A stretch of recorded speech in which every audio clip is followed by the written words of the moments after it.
كثيرا ونساء واتقوا الله الذي تساءلون به والأرحم إن الله كان عليكم رقيبا يا أيها الذين آمنوا اتقوا الله وقولوا قولا سديدا يصلح لكم أعمالكم ويغفر لكم ذنوبكم ومن يطع الله ورسوله فقد فاز فوزا عظيما أما بعد فإن أصدق الحديث كتاب الله وخير الهدي هدي محمد صلى الله عليه وسلم وشر الأمور محدثاتها فإن كل محدثة بدعة وكل بدعة ضلالة. Ikhwatul Islam, saudara kaum muslimin, para tetamu Allah rahimani wa rahimakumullah. Alhamdulillah, kita bersyukur kepada Allah Subhanahu wa taala yang mana Allah Subhanahu wa taala masih memberikan kemudahan, kesehatan, kelancaran kepada kita bersama untuk berada di dalam masjid Rasulullah sallallahu alaihi wasallam. Dan di antara salah satu tujuan kita yang paling mulia dan yang paling utama adalah untuk meningkatkan iman dan takwa kepada Allah Subhanahu wa taala. Dan di antara salah satu cara untuk meningkatkan iman dan takwa adalah dengan ayat-ayat Allah Subhanahu wa taala dan hadis-hadis Rasulullah sallallahu alaihi wasallam. Makanya baginda Rasulullah sallallahu alaihi wasallam pernah menyebutkan, atau Allah Subhanahu wa taala menyebutkan di dalam firman-Nya, innamal mu'minuna alladhina idza dzukirallah wajilat qulubuhum. Di antara sifat orang yang beriman kepada Allah, apabila mereka menyebut atau apabila diperdengarkan kepada mereka kalimat Allah, disebutkan kekuasaan Allah dan keagungan Allah Azza wa Jalla, maka akan takut hatinya. Wa idza tuliyat alaihim ayatuhu zadatuhum imana. Dan apabila dibacakan ayat-ayat Allah, maka bertambah keimanannya. Maknanya di antara salah satu yang bisa membuat iman kita bertambah adalah dengan ayat-ayat Allah Subhanahu wa taala atau hadis-hadis Rasulullah sallallahu alaihi wasallam. Oleh karenanya ikhwatul Islam, kaum muslimin harus menjadikan harinya wirdun, atau yang kita kenal dengan istilah wirid. Dan wirid itu bahasa Arabnya adalah bagian Al-Quran yang dibaca oleh seorang muslim. Itulah yang disebut dengan wirid. Wirid itu adalah bagian Al-Quran yang dibaca. Ada orang yang wiridnya satu hari setengah juzu, ada yang satu juzu, ada yang dua, tergantung bagaimana kemampuan kita diberikan oleh Allah Azza wa Jal. Dan itulah yang disebutkan dengan wirdun. Dan itu merupakan di antara salah satu untuk menambah keimanan dan ketakwaan kepada Allah Subhanahu wa taala. Kemudian salawat beriringkan salam semoga senantiasa tercurahkan buat junjungan alam Nabi kita yang mulia, uswah dan qudwah kita bersama, Muhammad bin Abdullah sallallahu alaihi wasallam, yang mana kewajiban kita sebagai umat Nabi adalah memperbanyak mengucapkan salam dan salawat kepada baginda Rasulullah sallallahu alaihi wasallam, terkhusus di malam Jumat dan di hari Jumat.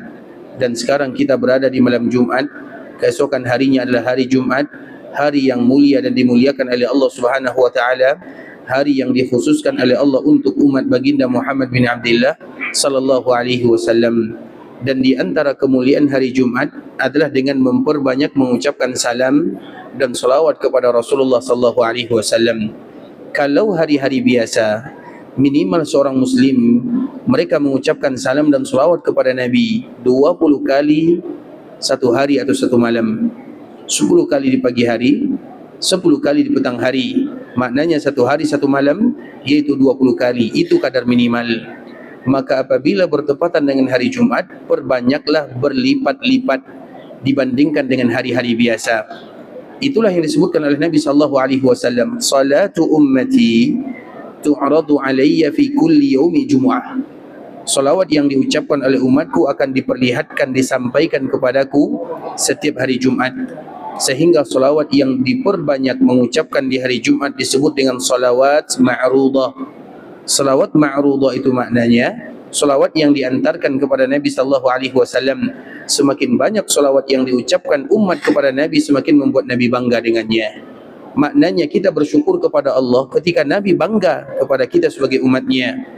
Oleh karena itu ikhwatul Islam, di antara kewajiban kita di hari Jumat atau di malam Jumat adalah memperbanyak dibandingkan dengan hari-hari yang lainnya untuk mengucapkan salam dan salawat kepada baginda Rasulullah sallallahu alaihi wasallam.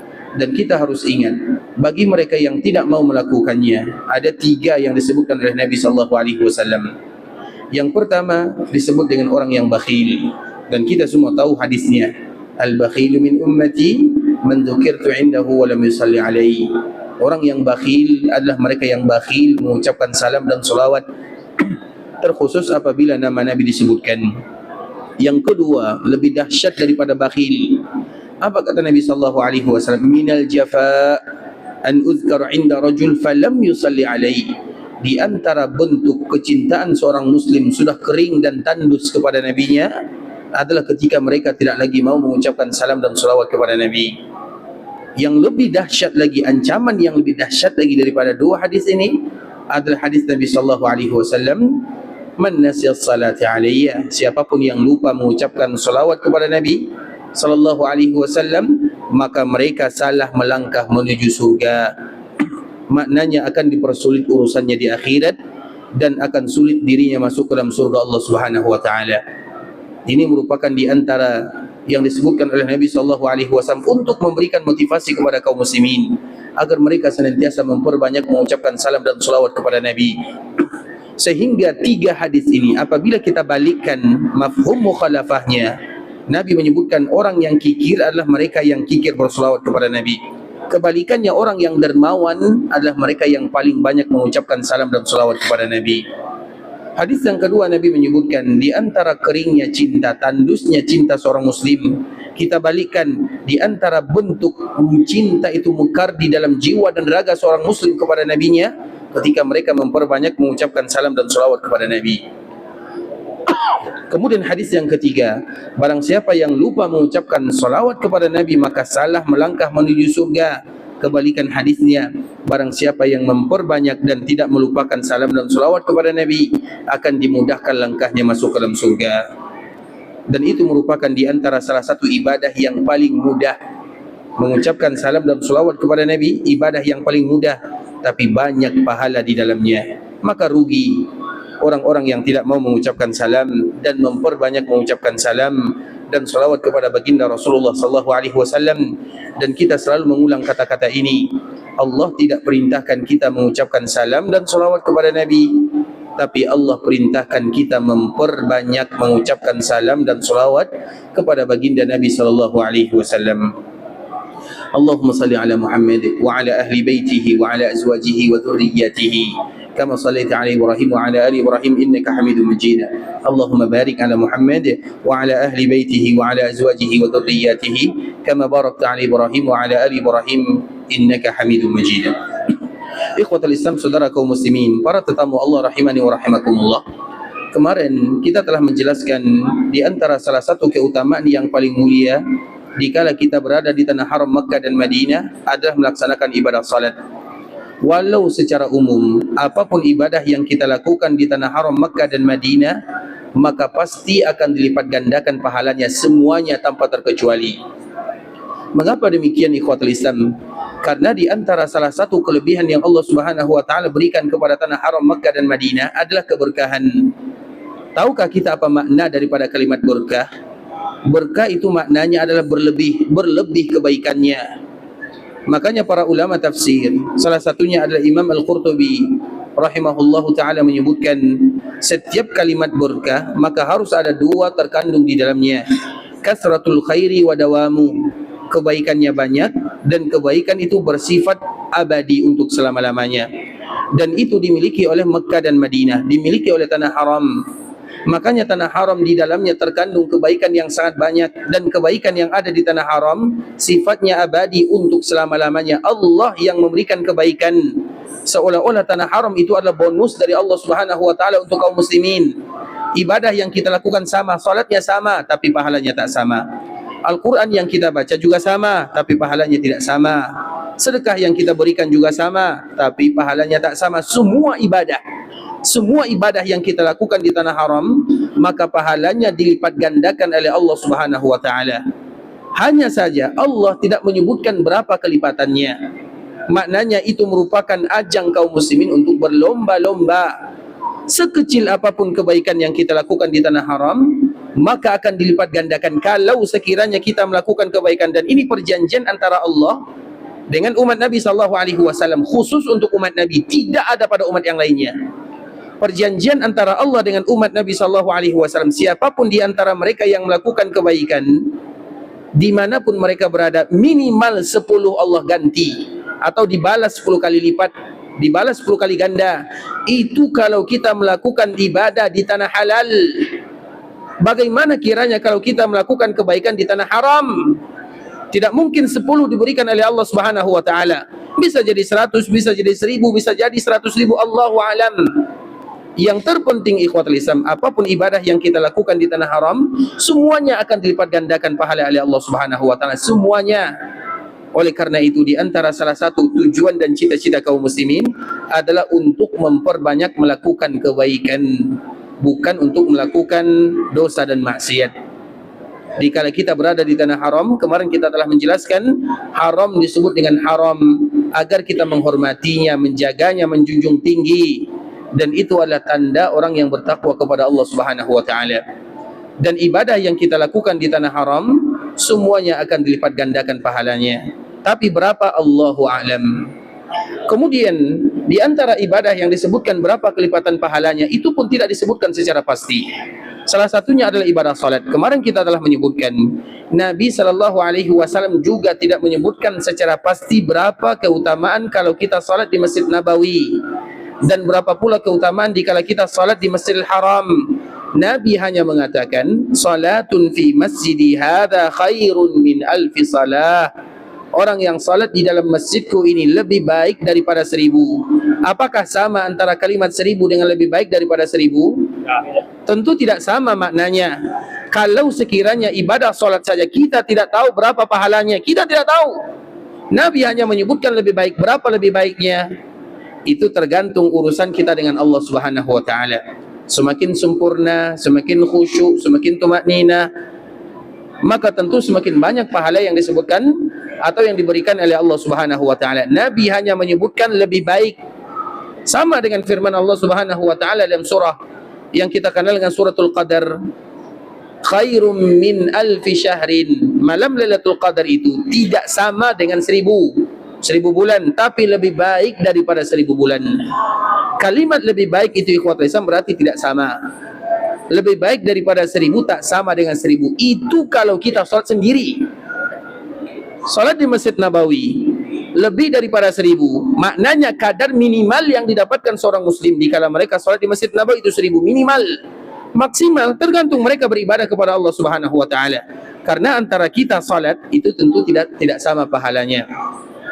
Kemudian itu kalau kita salat sendiri, seperti salat sunnah, salat yang kita lakukan sendiri, salat sunat mutlak, salat sunat muqayyad, itu kalau salat sunnah. Kalau salat berjamaah lain lagi pahalanya, karena salat jamaah itu sendiri pahalanya sudah lebih daripada 27 darjat, dikalikan lagi lebih daripada 1000.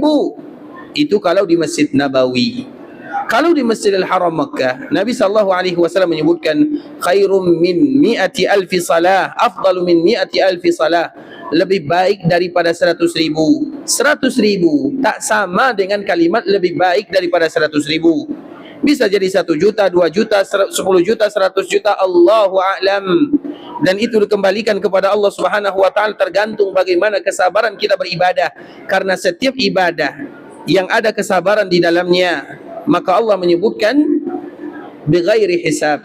Innama yuwaffas sabiruna ajrahum bighairi hisab. Orang yang sabar beribadah kepada Allah. Karena salat itu ikhwatul Islam perlu kesabaran. Salat itu adalah di antara ibadah, terutama salat di dalam Masjid Nabawi, Masjidil Haram Makkah, itu sangat penting atau sangat perlu kesabaran. Sabar untuk mencari saf yang terdepan, sabar dikala kita banyak bersama kaum muslimin, sabar dalam semua keadaan. Innama yuwaffas sabirun. Allah akan memberikan pahala kepada orang-orang yang sabar bighairi hisab. Artinya tidak bisa dihitung dengan angka. Kalimat 1000 atau lebih baik daripada 1000 itu kadar minimal. Maknanya kalau kita melakukan kebaikan di luar lebih daripada 10, kalau kita melakukan salat di Masjid Nabawi minimalnya 1000, maksimalnya Allahu a'lam. Maka carilah pahala tersebut, dan itu merupakan di antara bonus yang diberikan oleh Allah Subhanahu wa taala. Kemudian ikhwatul Islam, pembahasan kita sebelumnya yaitu berkaitan dengan Masjid Nabawi dan Masjidil Haram. Masjid Nabawi juga disebut dengan Masjidil Haram, Masjid Haram Madinah, Masjid Haram Makkah, sama-sama disebut dengan Al-Masjidil Haram. Hanya saja keutamaan yang ada di Masjid Nabawi itu khusus di bagian Masjid Nabawi sahaja. Kemarin kita telah menjelaskan bahawa keutamaan salat adalah di bagian dalam Masjid Nabawi sahaja. Sedangkan di Masjidil Haram yang ada di Mekah, ikhwatul Islam, karena Mekah itu memiliki cerita yang sangat panjang dan itu merupakan bagian tanah haram. Dan ingatlah ikhwatul Islam, kapan Allah mengharamkan tanah haram? Tanah haram Mekah itu adalah haram, tanah haram Madinah itu adalah tanah haram. Kapan Allah mengharamkan tanah haram? Kapan kira-kira Mekah menjadi tanah haram? Ada yang tahu jawabannya? Kapan tanah haram menjadi tanah haram? Apa? Ketika Nabi Ibrahim berada di Mekah. Berarti sebelum Nabi Ibrahim berada di Mekah, haram tidak haram? Tanggung jawab di akhirat ya. Tidak tahu, jawab tidak tahu. Kapan Allah mengharamkan tanah haram? Masya Allah, silakan ya. Masya Allah, barakallahu fiik. Tapi nanti kalau tidak tahu, jawab tidak tahu ya. Baik, ikhwatul Islam. Allah mengharamkan tanah haram itu ikhwatul Islam semenjak Allah menciptakan langit dan bumi. Pertanyaannya, kapan Allah ciptakan langit dan bumi? Tidak ada yang tahu. Itu bukan urusan kita. Urusan kita adalah tinggal di bumi. Urusan menciptakan bumi adalah urusan Allah Subhanahu wa taala. Maknanya ikhwatul Islam, ketika Allah menciptakan langit dan bumi, maka Allah sudah menjadikan tanah haram itu sebagai haram. Bukan ketika Nabi Ibrahim, Nabi Adam diturunkan, bukan pula Nabi Ibrahim alaihissalam. Iya, Nabi SAW pernah menyebutkan dalam hadisnya, Inna Ibrahim harrama Makkah wa inni harramtul Madinah. Apa kata Rasulullah SAW? Inna Ibrahim harrama Makkah. Sesungguhnya Nabi Ibrahim mengharamkan tanah Makkah dan aku pun mengharamkan tanah Madinah. Apakah Nabi Ibrahim yang menjadikan Makkah sebagai tanah haram? Apakah Nabi Muhammad SAW yang menjadikan Madinah sebagai tanah haram?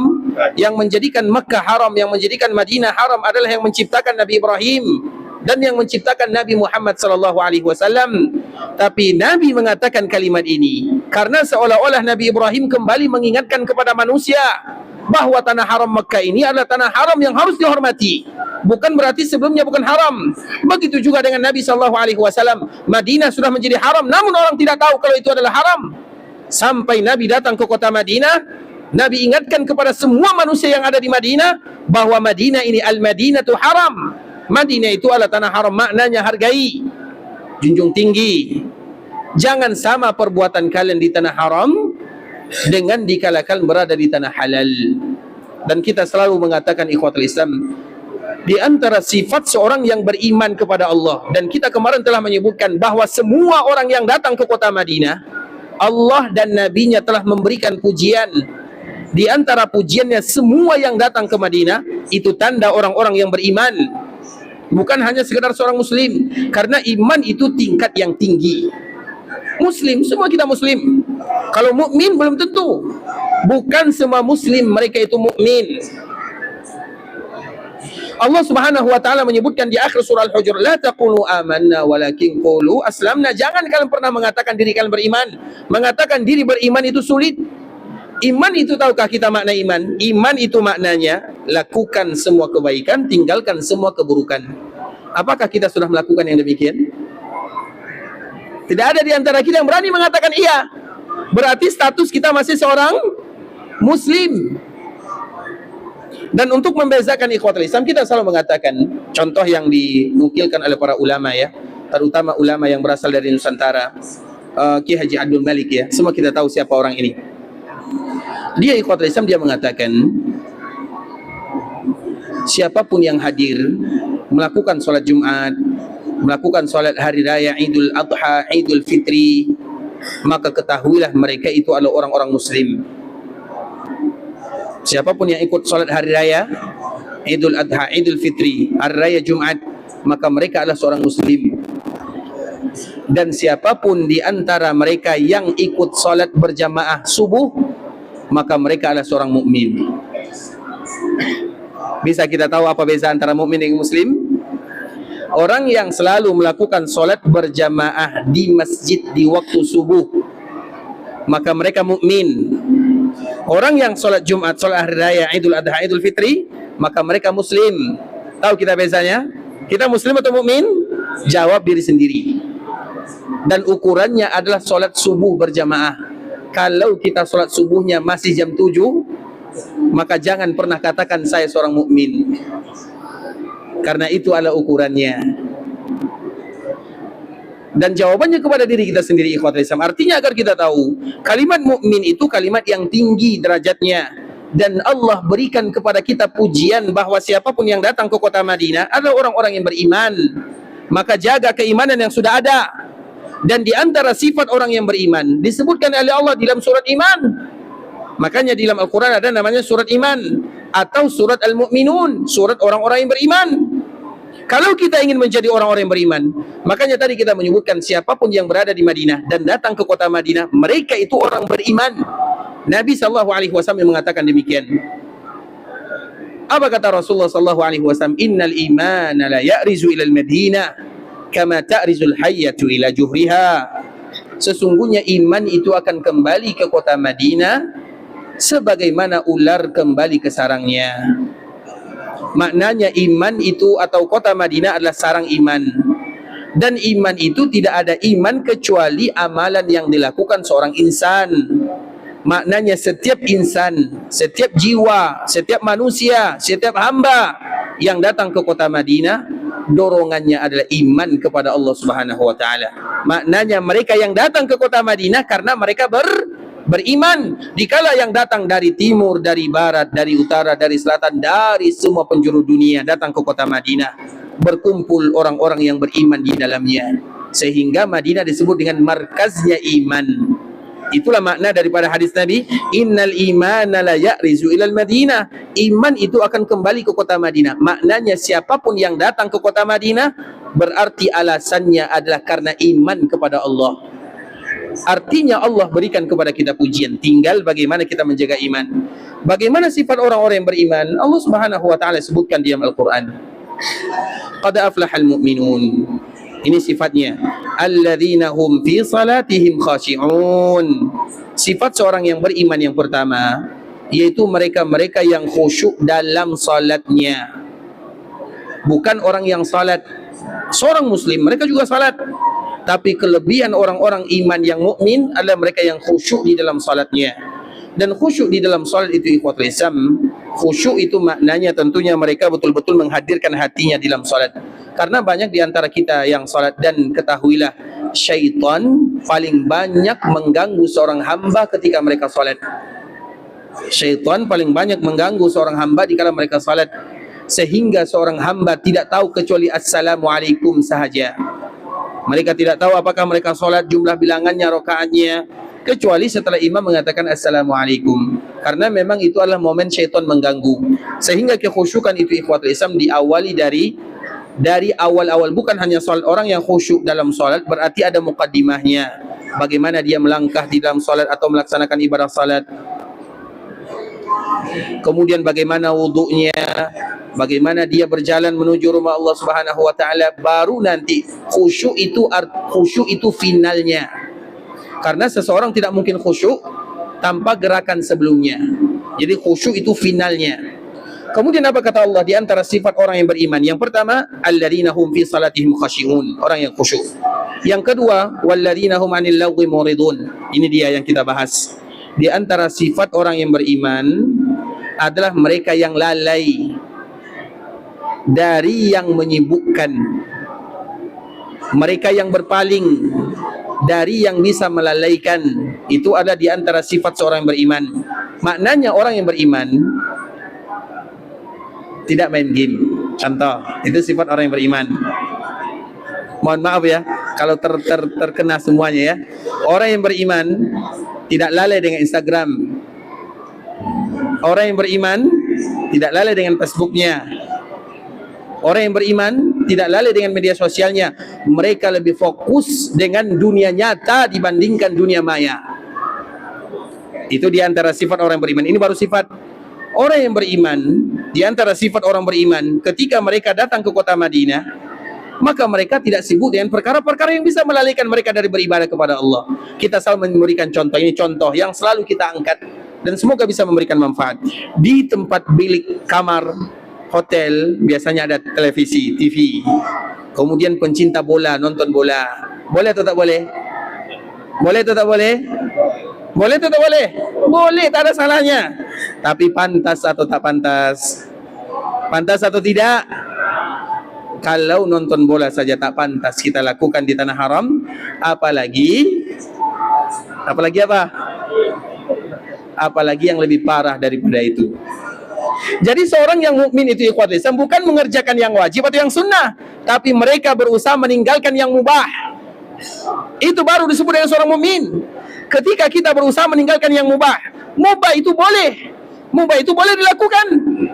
Tapi ikhwatul Islam, kalau mubah, boleh, ujung-ujungnya tak boleh. Bisa dipahami? Boleh, ujung-ujungnya tak boleh. Itu yang disebut dengan mukmin. Sehingga seorang mukmin itu mereka berusaha meninggalkan yang mubah, takut terjatuh kepada yang tidak mubah. Itu sifat seorang mukmin. Itulah makna daripada firman Allah Azza wa Jalla, walladzina hum 'anil lagwi mu'ridun. Dan itulah cabaran kita dikala kita berada di tanah haram. Terlalu banyak perkara mubah yang kita lakukan. Belanja wajib atau haram? Mubah kan? Mana yang lebih banyak, belanja atau salat sunnah? Lebih banyak belanja. Kemudian kita duduk, banyak perkara yang mubah kita lakukan, ikhwatul Islam. Tak salah kita melakukan yang demikian, tak salah. Tapi itu bukan sifat seorang mukmin, itu sahaja. Dan kita sudah diberikan pujian oleh Allah Azza wa Jalla, disebutkan oleh baginda Nabi SAW bahwa kita yang ada di Madinah seorang mukmin. Maka jaga keimanan, jangan hilang. Makanya kemarin kita menyebutkan, Allah tidak memuji orang-orang yang datang ke tanah haram Makkah Madinah. Allah tidak memuji orang-orang yang melaksanakan ibadah umrah. Allah juga tidak memuji orang-orang yang melaksanakan ibadah haji. Tapi Allah memuji orang-orang yang mabrurah. Yang mabrur. Tahukah kita apa makna mabrur? Mabrur itu artinya ikhwatul Islam, itu bukan dilihat dikala mereka berada di tanah haram. Jadi ujian mabrur itu bukan dikala mereka berada di tanah haram. Ketika kita berada di tanah haram, semangat beribadah, semua orang juga bersemangat beribadah, semuanya. Tapi itu ujiannya dikala kita meninggalkan tanah haram. Mulai dari kita pulang, dan ini ujian yang paling sering kami melihat ikhwatul Islam. Biasanya kalau kita pulang, itu di antara kesalahan pertama kaum muslimin adalah mereka sudah mulai meninggalkan salat. Padahal salat itulah ujian yang paling inti, terutama di dalam kapal terbang. Di dalam kapal terbang itu ikhwatul Islam, banyak di antara kaum muslimin yang tidak salat, banyak sangat. Padahal mereka baru pulang melaksanakan ibadah umrah, padahal mereka baru kemarin menangis, baru saja menangis. Sampai di kapal terbang lupa salat subuhnya atau lupa salat zuhurnya karena kelelahan, karena apalah namanya, alasan tidak diterima. Pertanyaannya, mengapa tidak mereka melakukan salat itu saja? Padahal salat itu merupakan di antara tanda sifat seorang mukmin. Dan orang yang mabrurah itu artinya mereka yang tidak akan pernah meninggalkan ibadah sampai mereka wafat. Bisa dipahami ikhwatul Islam? Jadi mabrurah itu ujiannya bukan dikala kita berada di sini. Di sini kita rajin salat tahajud, rajin salat sunnah, rajin semuanya. Iya, itu baik. Tapi apakah kita masih bertahan atau tidak setelah kita meninggalkan tanah haram? Itu pertanyaannya. Misalnya di sini kita sholat tahajud misalnya 11 rakaat di kampung halaman, walau 1 rakaat, tapi setiap hari kita melakukan sebagaimana kita melakukan di tanah haram, itu disebut dengan mabrurah. Di tanah haram kita bisa membaca Al-Quran 1 hari 2 juzuk, 3 juzuk misalnya. Di kampung halaman 1 halaman, 2 halaman, 3 halaman, maka itu tanda mabrurah. Tapi apabila sudah kita tinggalkan, itu tanda tidak mabrurah. Ketahuilah, orang yang rajin sholat berjamaah di tanah haram, kemudian mereka tidak sholat berjamaah di kampung halaman, ketahuilah itu bukan mabrurah. Itu bukan mabrurah. Mabrurah itu artinya mereka yang selalu bertahan dalam beribadah kepada Allah, walau tidak sesemangat di sini. Misalnya di sini kalau kita sholat berjamaah kan pasti hadir lebih awal 1 jam, 1 jam setengah jam minimal sebelum orang azan. Kalau di kampung halaman sebelum orang iqamah, maka tetap disebut dengan mabrurah karena semangatnya lain, tapi tetap dilakukan. Bisa dipahami? Seperti misalnya Al-Quran yang dia baca di sini banyak, zikir yang dia baca banyak, di kampung halaman tetap berzikir tapi dengan kadar sedikit karena kesibukannya, karena pekerjaannya, tidak ada masalah. Tapi dia tetap beribadah kepada Allah walau sedikit. Makanya Nabi SAW menyebutkan, ahabbul a'mali ilallahi adwamuha wa inqal. Amalan yang paling dicintai oleh Allah adalah amalan yang sedikit tapi rutin, yaitu amalan yang selalu dikerjakan. Karena di antara sifat manusia, kita ini adalah sifat manusia itu lemah, boring, cepat lelah, sulit beribadah kepada Allah, tidak kuat istiqamah. Maka Allah tidak pernah perintahkan kita banyak beribadah, tapi Allah perintahkan kita selalu beribadah sampai kita wafat dalam keadaan beribadah. Bisa dipahami?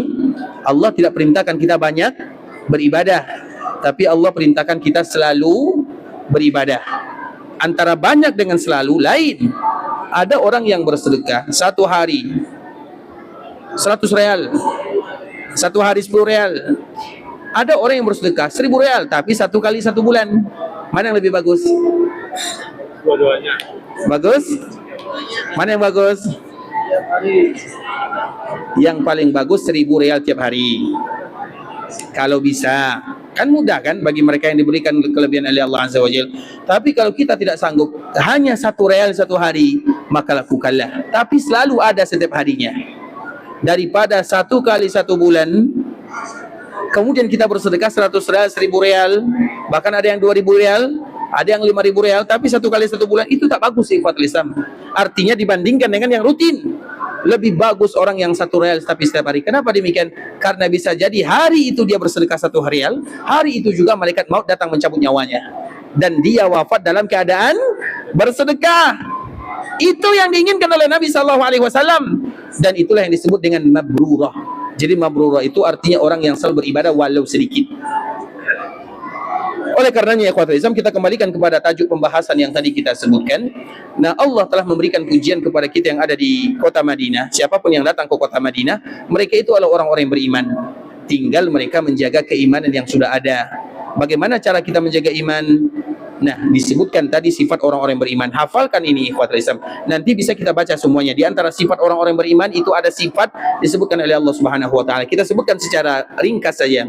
Yang pertama, alladzina hum fi salatihim khashi'un, mereka yang khusyuk dalam salatnya.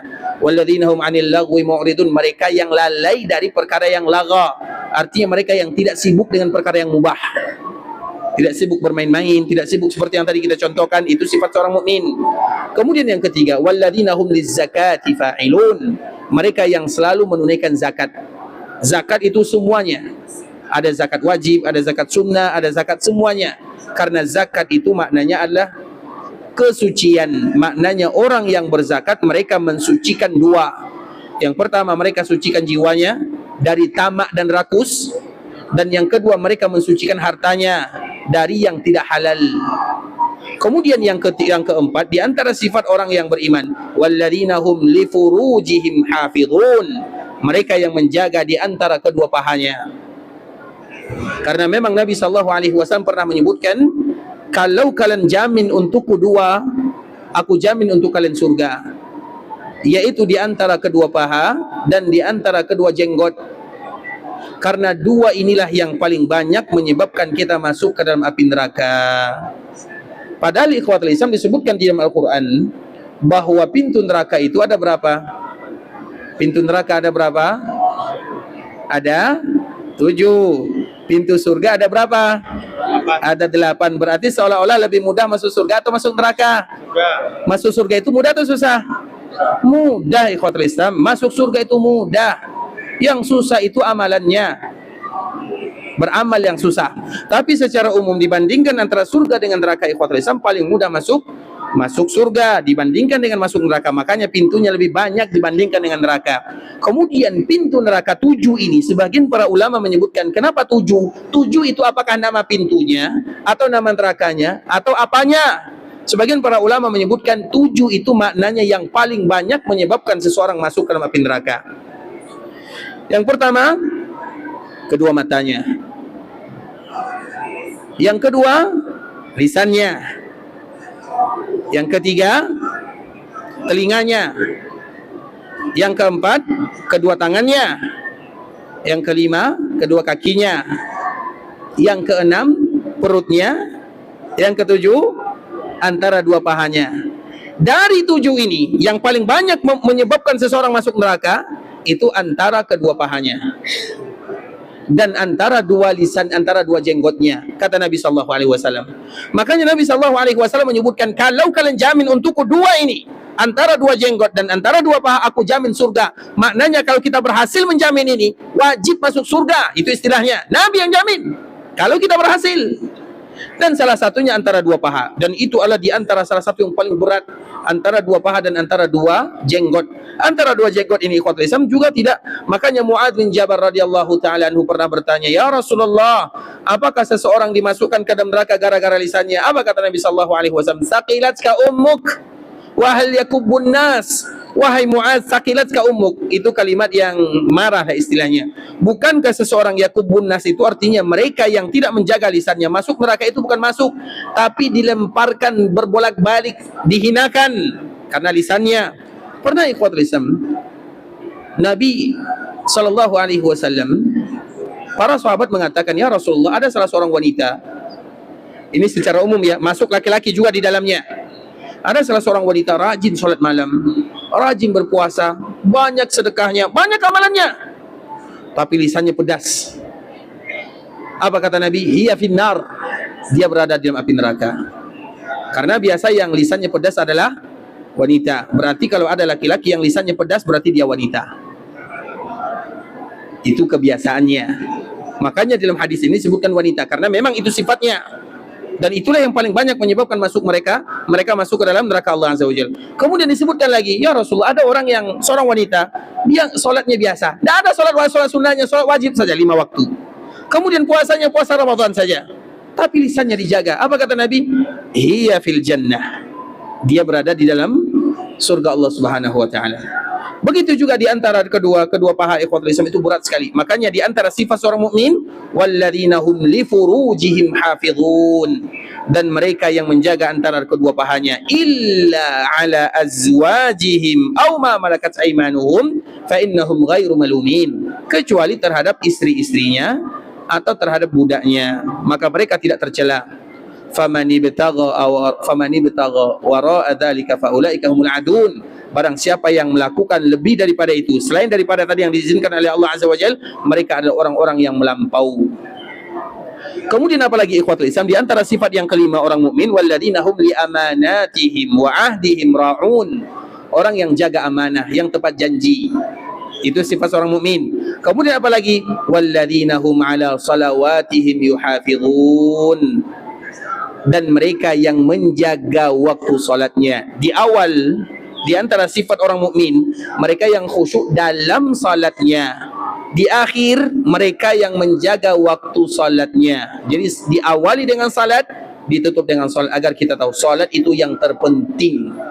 Siapapun yang menjaga salatnya, apa kata Allah Subhanahu wa taala? Maka akan diberikan cahaya, burhan, nur di hari kiamat. Tapi siapapun di antara mereka yang lalai dan meninggalkannya, maka mereka akan dikumpulkan bersama dedengkotnya orang-orang kufar. Kata baginda Rasulullah sallallahu alaihi wasallam. Sehingga ikhwatul Islam, di antara sifat orang yang beriman adalah menjaga kekhusyukan salatnya dan menjaga waktu salatnya. Kemudian apa kata Allah? Ulaika humul warithun. Mereka akan menjadi ahli waris. Apa yang mereka warisi? Alladzina yarisunal firdaus. Mereka akan mewarisi firdaus. Dan firdaus itu adalah surga yang paling tinggi. Maknanya ikhwatul Islam, ibadah salat merupakan ibadah yang terpenting. Maka dikala kita berada di tanah haram Makkah dan Madinah, lewatkan semua kegiatan kalau bertentangan dengan salat. Lewatkan semua agenda, misalnya ingin berkunjung ke sana kemudian bertepatan dengan salat maghrib, lewatkan dulu. Salat dulu di Masjid Nabawi, salat dulu di Masjidil Haram. Ingin jalan-jalan ke sana ke sini tapi harus melewatkan salat zuhur, salat asar, tinggalkan agenda tersebut, salat dulu, karena kita tidak tahu apakah ada kesempatan berikutnya kita salat di Masjid Nabawi atau salat di Masjidil Haram, dan kita juga tidak tahu salat mana yang bisa mengampunkan dosa kita, dan salat itu merupakan di antara perkara yang termulia. Makanya ikhwatul Islam, kami selalu memberikan motivasi kepada kaum muslimin. kisah yang terjadi di bulan Ramadan. Jadi dulu ikhwatul Islam di Masjid Nabawi di bulan Ramadan, kalau dulu ya, kalau kami mendapatkan kurang sedikit. Dulu di Masjid Nabawi, kalau di bulan Ramadan itu biasanya satu malam itu 3 juzuk. Biasanya satu malam itu 3 juzuk di bulan Ramadan. Berarti khatam itu Al-Quran itu khatam biasanya 3 kali. Tapi zaman kami hanya mendapatkan setengah atau 2 juzuk saja.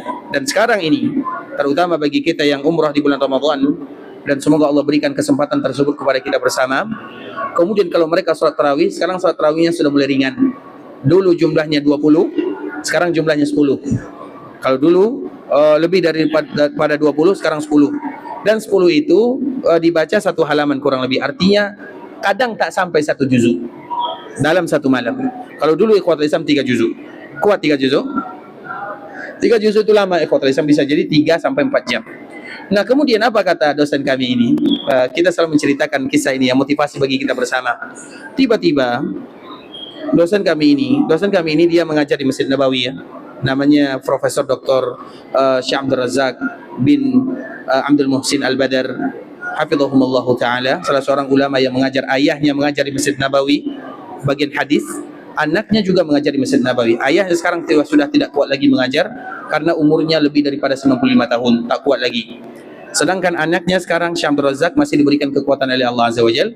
Barang siapa yang ingin jumpa, maka nanti lihat di bagian kanan Masjid Nabawi, halaqah yang terbesar di dalam Masjid Nabawi. Tapi dia bahasa Arab ya.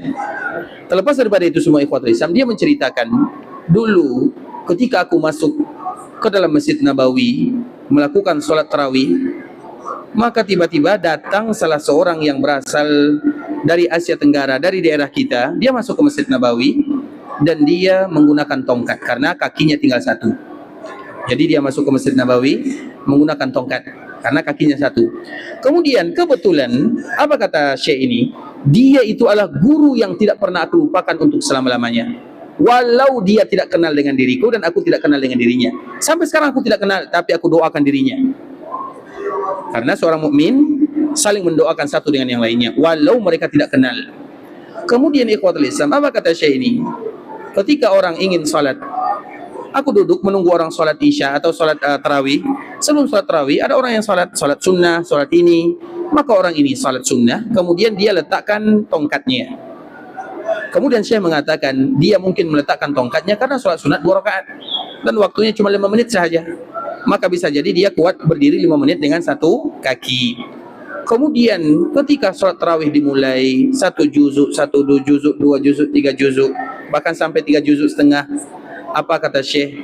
Dan saya memperhatikan orang ini melakukan sholat tarawih dengan 1 kaki lebih daripada 3 jam berdirinya. Lebih daripada 3 jam berdiri dengan 1 kaki. Syekh mengatakan, aku mengira dia tadi berdiri dengan 1 kaki hanya sholat sunnah, tapi selama melakukan sholat tarawih sampai sholat witir, maka dia berdiri dengan 1 kaki kuat beribadah kepada Allah Subhanahu wa taala. Maka di saat itulah Syekh mengatakan, sesungguhnya orang yang cacat bukan yang cacat fisiknya, tapi yang cacat hatinya. Betapa banyak orang yang kuat tapi cacat, betapa banyak orang yang cacat tapi sehat, dan itu ukurannya adalah untuk melakukan salat. Kalau kita masih tidak salat, terutama kita laki-laki itu ikhwatul Islam, salatnya di masjid bukan di rumah. Kalau di rumah itu perempuan. Kalau tidak mau jadi laki-laki, jadi perempuan saja. Kalau yang salat di rumah berarti mereka perempuan. Di zaman Nabi sallallahu alaihi wasallam ada salah seorang sahabat namanya Abdullah. Dia buta. Kemudian dia datang kepada Nabi SAW, ya Rasulullah, aku buta, tidak ada yang membimbingku. Apakah ada uzur aku tidak sholat berjamaah bersama kaum muslimin? Artinya seolah-olah dia minta izin kepada Nabi SAW, ya Rasulullah, aku tidak bisa sholat berjamaah di masjid karena buta, tidak bisa melihat, bisa jadi terjatuh, bisa jadi ini, bisa jadi itu. Banyak alasannya. Nabi diam sejenak, tak tahu jawabannya. Kemudian dikala Abdullah ini, sahabat Abdullah bin Ummi Maktum, hendak meninggalkan Nabi sallallahu alaihi wasallam. Apa kata Nabi sallallahu alaihi wasallam? Maka Nabi sallallahu alaihi wasallam bertanya, "Asami'tan nida?" Di dalam riwayat yang lain, "Asami'ta hayya 'ala shalah, hayya 'alal falah?" Kamu dengar tidak orang melantunkan hayya 'alas shalah, hayya 'alal falah? Maknanya ketika orang azan ini sampai di rumahmu atau tidak? Maka apa jawaban Abdullah? Iya, aku mendengarnya. Maka di saat itulah Nabi SAW mengatakan, fa'ajib, maka wajib bagi kamu datang ke masjid padahal dia buta. Orang buta saja wajib hukumnya datang ke masjid, apalagi kita yang diberikan penglihatan oleh Allah Subhanahu wa taala. Apakah kita baru datang ke masjid dikala kita tidak bisa lagi melihat, baru datang ke masjid? Kita sudah diberikan penglihatan, kaki bisa melangkah, mata bisa melihat, tangan bisa memegang. Kemudian kita juga tidak mau datang ke masjid. Masjid itu ikhwatul Islam kewajiban bagi laki-laki, bagi kita laki-laki. Makanya siapa laki-laki yang sesungguhnya? Allah sebutkan di dalam Al-Quran, fi buyutin azinallahu an turfa wa yuzkara fiha ismuhu yusabbihu lahu fiha bil ghudwi wal asal. Rijal, laki-laki. Siapa mereka? Rijalul la tulhihim tijaratun wala bai'un an dzikrillah. Karena biasanya yang menyebabkan kita lalai itu ikhwatul Islam adalah karena dunia. Semakin besar cinta dunia, maka semakin berat kita untuk melangkah ke masjid. Itu saja kaedahnya. Makanya Allah menyebutkan di antara sifat laki-laki adalah mereka yang tidak lalai dengan perdagangan dan berniaga, perdagangan, jual beli, atau perkara-perkara dunia yang lainnya. Mereka akan berusaha untuk datang ke masjid. Masjid itu tanda ikhwatul Islam. Kenapa kita melakukan yang demikian? Banyak tujuannya, dan salah satunya supaya nanti, karena masjid itu adalah mi'yar yaumi. Masjid atau salat berjamaah itu adalah timbangan harian seorang muslim agar mereka menjadi mukmin. Itu timbangan harian. Dan kalau kita berkaca kepada para ulama mazhab ikhwatul Islam, iya, kita akan menemukan perbezaan para ulama. Salah satunya adalah ulama Syafi'iyah. Dan rata-rata kita adalah ulama Syafi'iyah. Tapi yang harus kita ingat, sebelum kita mengambil pendapat ulama, belajar dulu bagaimana ulama tersebut. Jangan kita serta-merta langsung mengatakan Syafi'iyah, tapi kita tidak tahu siapa Imam Syafi'i. Imam Syafi'i ikhwatul Islam, kita ceritakan sedikit. Imam Syafi'i adalah seorang ulama yang diberikan kelebihan oleh Allah Subhanahu wa taala. Dan salah satunya nasabnya, kakeknya sama dengan kakek Nabi. Itu kelebihan Imam Syafi'i. Dia adalah Quraisy. Imam Syafi'i adalah orang Quraisy. Ulama lain bukan orang Quraisy. Imam Malik bukan, Imam Abu Hanifah bukan, Imam Ahmad bukan. Salah satu orang Quraisy itu adalah Imam Syafi'i rahimahullah taala. Kakeknya sama dengan kakek baginda Rasulullah sallallahu alaihi wasallam. Jadi dia itu mulia dari dua sisi. Mulia dari nasab, mulia dari agama. Dan dia itu orang yang diberikan kekuatan hafalan yang luar biasa oleh Allah Subhanahu wa taala. Luar biasa hafalannya. Seolah-olah kalau kita bandingkan, kalau kita menghafal, ya kita kuatlah 1 giga lah. 1 giga pun sudah habis karena yang lainnya, tinggal 500 MB. Kalau mereka ulama-ulama itu ikhwatul Islam, kekuatan hafalannya ibarat 1 tera. Tahu 1 tera ya? Banyak sekali kekuatan mereka itu. Nah, salah satunya Imam Syafi'i. Imam Syafi'i ini ikhwatul Islam, dia pada akhirnya dia meninggal di Mesir. Jadi dia berasal dari Gaza, kemudian dia pindah, pada akhirnya dia pergi ke Mesir. Di akhir kehidupannya, di antara salah satu sebab dia meninggal adalah bawasir, ambeien. Dan Imam Syafi'i, makanya tadi kita menyebutkan sebelum kita belajar mazhab ulama, ingat baik-baik, sebelum kita belajar mazhab ulama, belajar dulu ulama itu sendiri. Sebelum kita belajar mazhab ulama, belajar dulu siapa ulama yang kita pelajari. Dan salah satunya adalah Imam Syafi'i. Tidak mungkin seseorang bermazhab Syafi'i tanpa mereka tahu siapa Imam Syafi'i. Tak mungkin. Salah satunya adalah Imam Syafi'i. Imam Syafi'i satu-satunya ulama yang mengatakan bahwa sholat jamaah itu adalah sunnah muakkadah. Bisa dipahami? Itu secara mazhab. Tapi bagaimana Imam Syafi'i? Imam Syafi'i itu ikhwatul Islam, dikala di akhir kehidupannya dia terkena penyakit yang tadi kita sebutkan, yaitu penyakit ambeien. Itu penyakit ambeien atau bawasir itu berat sekali, sakit sekali ikhwatul Islam, bahkan bisa mengeluarkan darah. Dan orang yang mengeluarkan darah biasanya bisa batal wuduknya. Orang yang mengeluarkan darah banyak bisa batal wuduknya. Dan orang yang sakit juga diberikan uzur tidak sholat berjamaah. Dua ini ada pada Imam Syafi'i.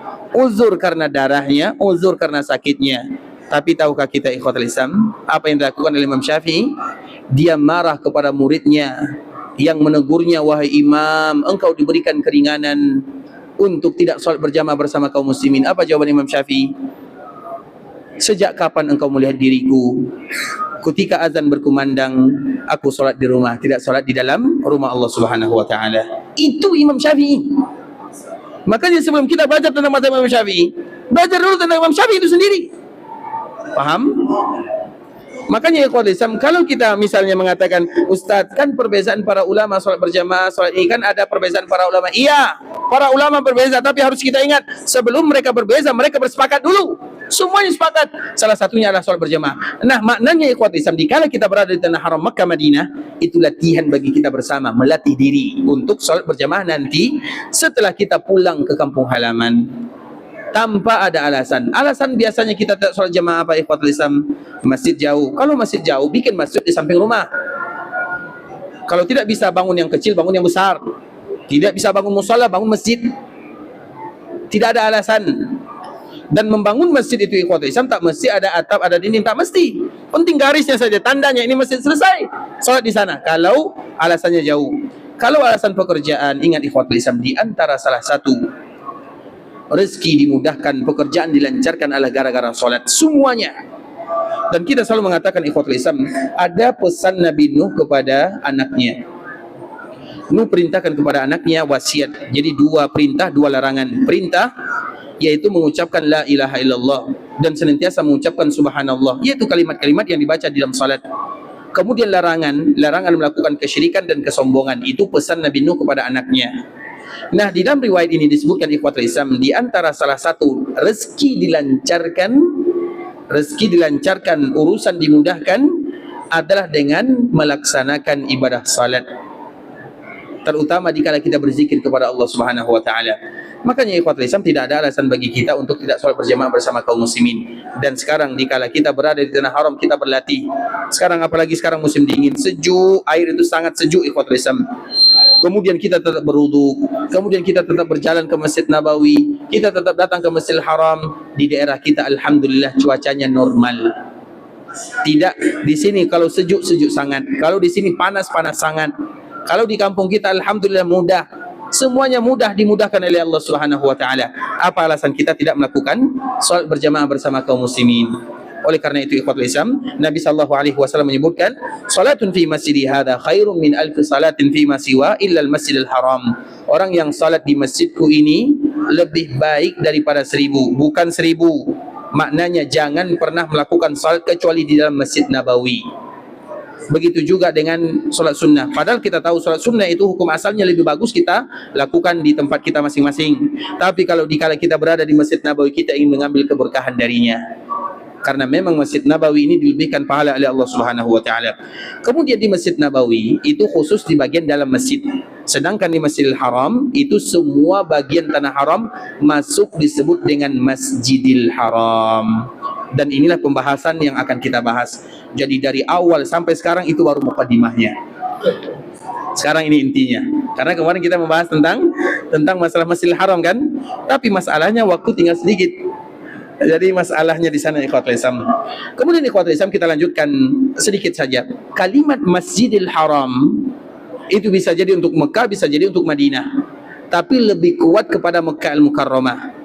Dan keharaman yang ada di Mekah lebih kuat dibandingkan dengan keharaman yang ada di Madinah. Keharaman yang ada di Mekah lebih kuat dibandingkan dengan keharaman yang ada di Madinah. Maka terkenallah dengan istilah Al-Masjidil Haram. Dan Al-Masjidil Haram disebut dengan Al-Masjidil Haram. Semua batasan tanah haram yang ada di Mekah disebut dengan Masjidil Haram. Walau terjadi perbezaan para ulama ikhwatul Islam, tapi kita ingin menyebutkan sedikit di antara yang disebutkan oleh Allah Subhanahu wa taala. Kenapa kita mengatakan yang demikian?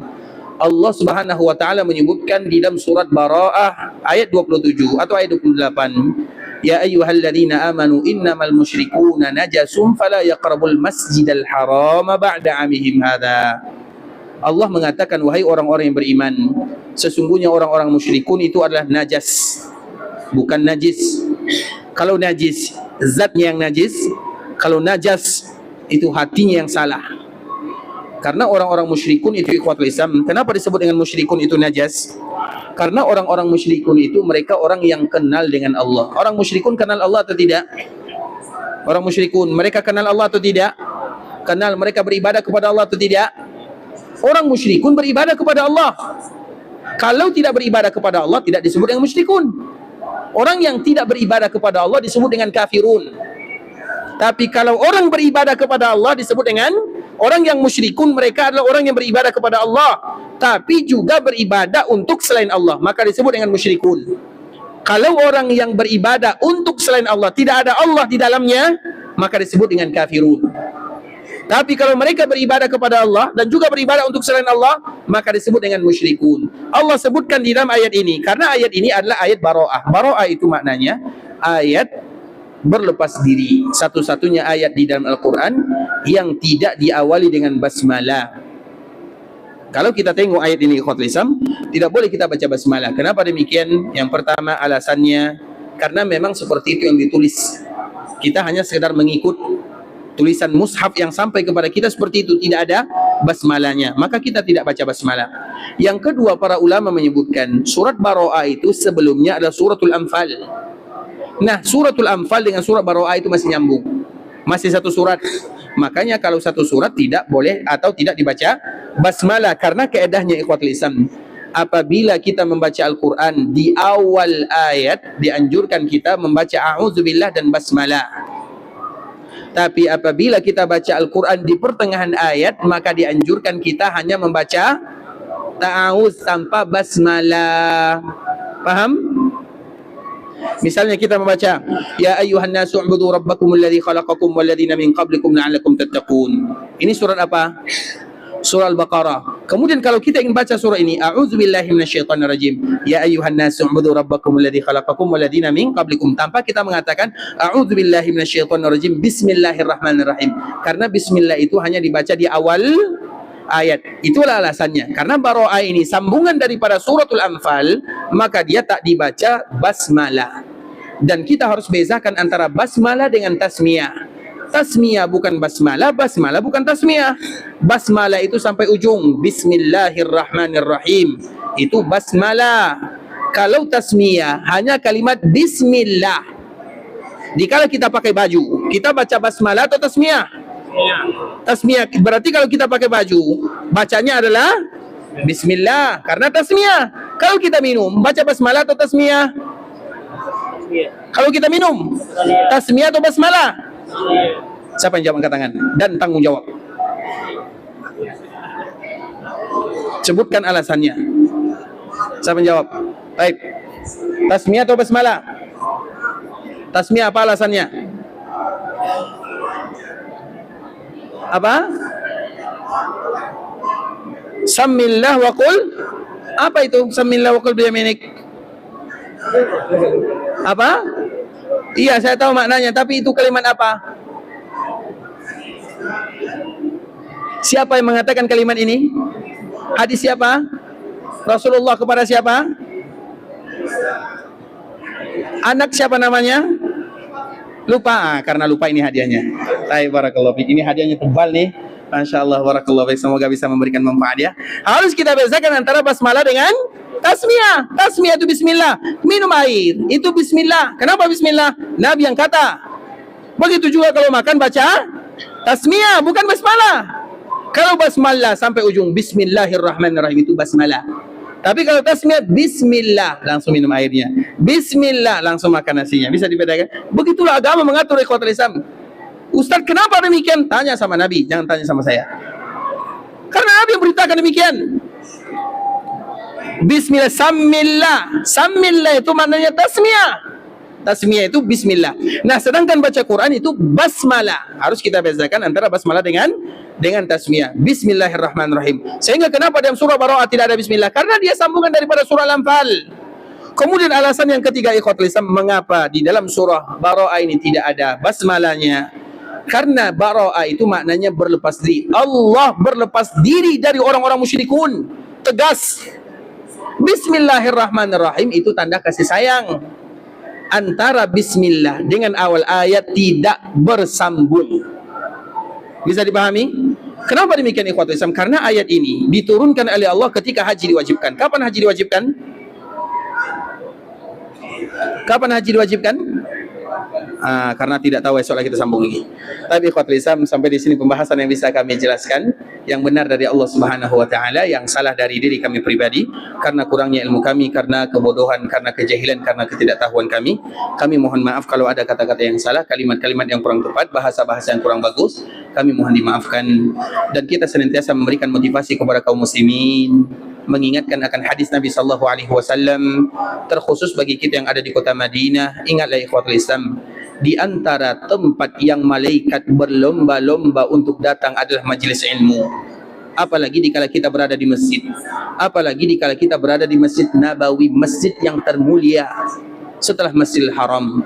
Malaikat setiap kali melihat ada orang yang berkumpul mendengarkan ayat-ayat Allah dan hadis-hadis Nabi sallallahu alaihi wasallam, halumma ila baghiyatikum, ayo, kita tidak tahu, bisa jadi jumlah malaikat lebih banyak daripada jumlah kita. Dan kaedahnya, apabila malaikat turun itu tanda rahmat turun. Apabila rahmat turun itu tanda waktu momen doa dikabulkan oleh Allah Subhanahu wa taala. Mungkin kita di antara kita, banyak di antara kita yang duduk di sini, dia punya masalah. Dia berdoa kepada Allah, Allah selesaikan masalahnya. Mungkin banyak di antara kita yang duduk, dia punya hutang, Allah lunaskan hutangnya. Banyak di antara kita yang duduk di sini, mungkin dia sakit, Allah berikan kesembuhan kepadanya. Karena malaikat turun. Kalau malaikat turun itu tanda rahmat turun. Kalau rahmat turun itu momen kita meminta kepada Allah Subhanahu wa taala.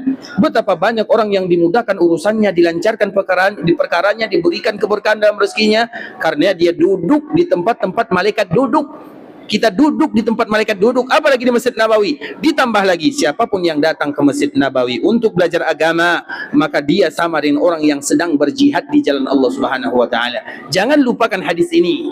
Sehingga dikala kita berada di Masjid Nabawi, tujuan kita beribadah iya, tapi ada tujuan yang lain, ingin berjihad di jalan Allah Azza wa Jalla. Tempat yang baik, tempat yang mulia, tempat yang penuh dengan keindahan, teman-teman yang baik semuanya, tapi status kita dihitung sebagai orang yang sedang berjihad di jalan Allah Subhanahu wa taala. Semoga Allah ampunkan dosa kita bersama. Allah ampunkan dosa ayah dan ibu kita, orang tua kita. Allah ampunkan dosa saudara-saudari kita, keluarga kita, masyarakat kita, tetangga kita, orang-orang yang pernah berbuat baik kepada kita. Dan semoga Allah ampunkan dosa seluruh kaum muslimin, baik yang masih hidup ataupun di antara mereka yang sudah meninggal. Kalau ada di antara kita yang sakit, semoga Allah berikan kesehatan dan kesembuhan. Kalau ada di antara kita yang berhutang, semoga Allah berikan kelunasan. Kalau ada di antara kita yang ada masalah, semoga Allah selesaikan masalahnya. Kalau ada di antara kita yang terkena musibah, semoga Allah Subhanahu wa taala lapangkan urusannya. Semoga Allah menjaga saudara-saudara kita kaum muslimin dimanapun mereka berada. Bagi kita yang ingin pergi ke Mekah untuk beribadah, semoga Allah terima amal ibadahnya, Allah kabulkan doa dan permintaannya, dijadikan umrahnya adalah umratan mabrurah, wa sa'yan mashkura, wa dhanban maghfura. Kalau ada di antara kita yang ingin pulang ke kampung halaman, meninggalkan tanah haram Makkah Madinah, semoga Allah berikan kemudahan dalam perjalanannya, dilancarkan urusannya, kembali bersua berjumpa dengan keluarga yang ditinggalkan dalam keadaan sehat walafiat. Dan semoga kita senantiasa termasuk tamu undangan yang selalu dipanggil oleh Allah datang ke tanah haram Makkah dan Madinah. Semoga Allah berikan keberkahan dalam kehidupan, keberkahan dalam usaha, keberkahan dalam keluarga, keberkahan dalam harta, keberkahan dalam anak dan keturunan. Semoga Allah berikan kepada kita keikhlasan dalam setiap amal ibadah. Allah berikan kepada kita istiqamah dalam agama, dan semoga semua kita ditutup usianya dalam keadaan husnul khatimah, sebagaimana kita dimudahkan menjadi tetangga Nabi di dunia, di kota Madinah. Semoga kita semua menjadi tetangga Nabi di dalam surga. Amin amin ya rabbal alamin. Subhanakallahumma wa bihamdika asyhadu an la ilaha illa anta astaghfiruka wa atubu ilaik. Wa sallallahumma wa sallim ala nabiyyina wa habibina wa khalilina wa sayyidina Muhammadin wa ala alihi wa sahbihi wa sallam tasliman katsira. Assalamualaikum warahmatullahi wabarakatuh.